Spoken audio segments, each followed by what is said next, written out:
Olá e muito bem-vindo à Literatura Falada, que hoje traz um pouco de Helena, o terceiro romance publicado pelo grande Machado de Assis. E o motivo de eu trazer esse romance aqui hoje é que a editora Antofágica recentemente lançou uma nova edição do romance que você está vendo aí na sua tela, uma edição feita aí no capricho, belíssima, toda ilustrada, e eu tive aí o prazer de ser convidada para escrever um pós-fácil a esse texto, em que eu trato da presença de Shakespeare nessa narrativa do Machado de Assis. Então, eu trago aqui uma reflexão bastante objetiva, que é de que maneira a gente pode perceber Shakespeare em Helena. Se você não leu, fica aí o convite para que você leia Helena, e eu faço aqui rapidamente, para aqueles que não se lembram, um resumo do enredo dessa história, né? Tentando fazer o possível aí para não deixar escapar nenhum spoiler.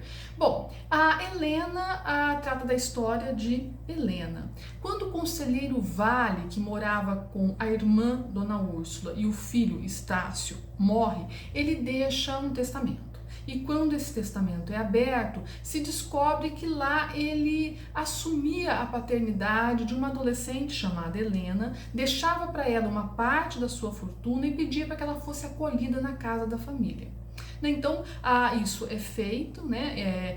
Como todo bom patriarca, né? O conselheiro Vale, veja o nome, né? Vale, né? A voz dele vale mesmo depois de morto. Então, Helena é trazida e passa a morar ali na casa, né? Então, em princípio, é uma situação desconfortável para todo mundo, a presença dela é meio forçada ali, mas aí com o passar dos meses, as coisas vão se acomodando, né? Ela pede para que o irmão Estácio leve para cavalgar, eles começam a fazer alguns passeios juntos, começam a ficar mais próximos. O Estácio estava noivo, mas ele começa a achar a noiva bem sem graça perto da Helena, que era uma mulher, né, aventureira, mais interessante, né, uma moça, né, aventureira, mais interessante e tal. E aí, certo dia, ele vê Helena, que havia saído sozinha, entrar numa casa desconhecida, e ele fica com a pulga atrás da orelha. E ele vai investigar e descobre que naquela casa mora um homem. E aí ele fica realmente intrigado, e aí ele passa a investigar e descobre o quê?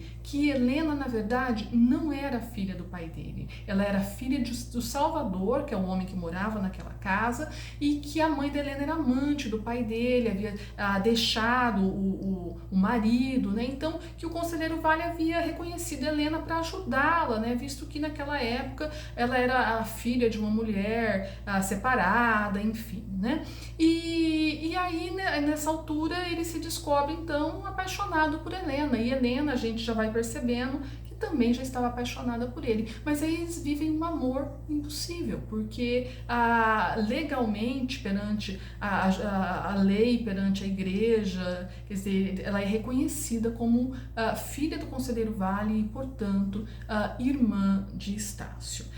Não contei o final, então se você quiser saber como é que termina essa história, você vai ter que ler o romance. Mas enfim, o Machado de Assis, ele citou Shakespeare em todos os romances dele, com exceção de Casa Velha, que muitos aí vão questionar se é um romance ou se é uma novela, mas essa é outra história.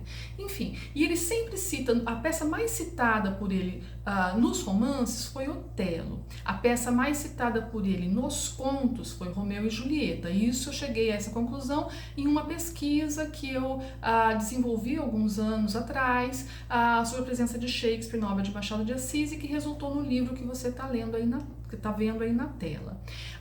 Nesse romance, em Helena, ele traz duas breves citações de Shakespeare, uma de Otelo e uma de Romeu e Julieta. Só que a gente percebe no trecho, né, na história imaginada por ele, uma forte presença de Romeu e Julieta. Mesmo que a citação seja pequena, quando a gente se atém à história, a gente vê forte presença da história, né, dos amantes, dos jovens amantes de Verona. Isso porque o romance pode pode ser lido, como você percebeu, como uma história de um amor impossível. E ele permite, assim, o paralelo com essa tragédia.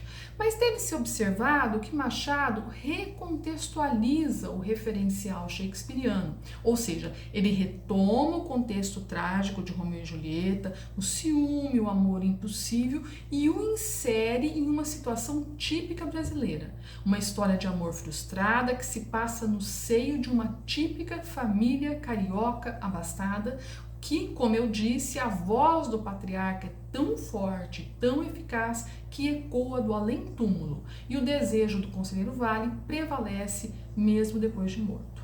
A trama delineada por Machado em Helena é complexa e muito curiosa. Veja, Estácio e a filha de Salvador se amam, porém a decisão do pai do rapaz em reconhecê-la como filha cria uma condição que só seria rompida frente a enorme escândalo, ferindo assim códigos sociais, legais, religiosos.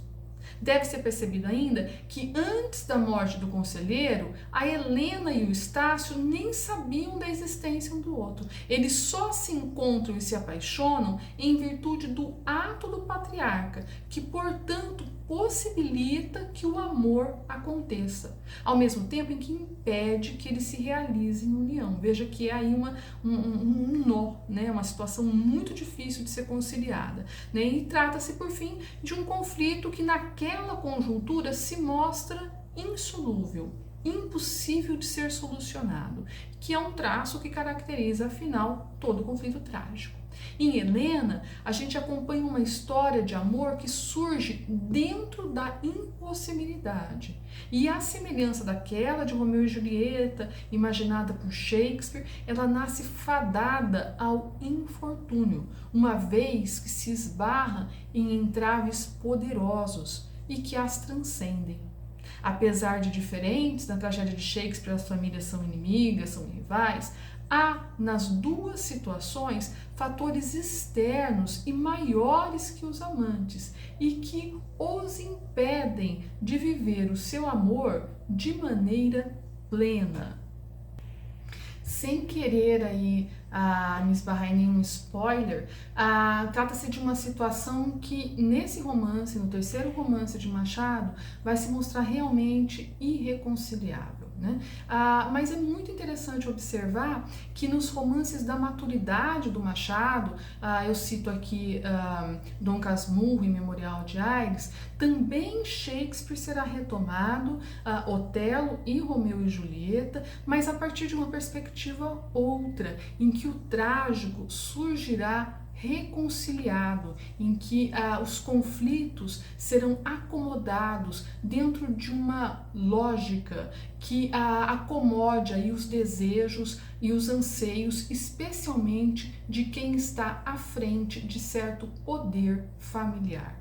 É isso aí, se você gostou do tema, há outros vídeos sobre Machado e Shakespeare aqui no canal e eu convido você a ler então o texto da editora Antofágica que acabou de ser publicado e que traz aí informações interessantes sobre esse romance. Até o nosso próximo encontro.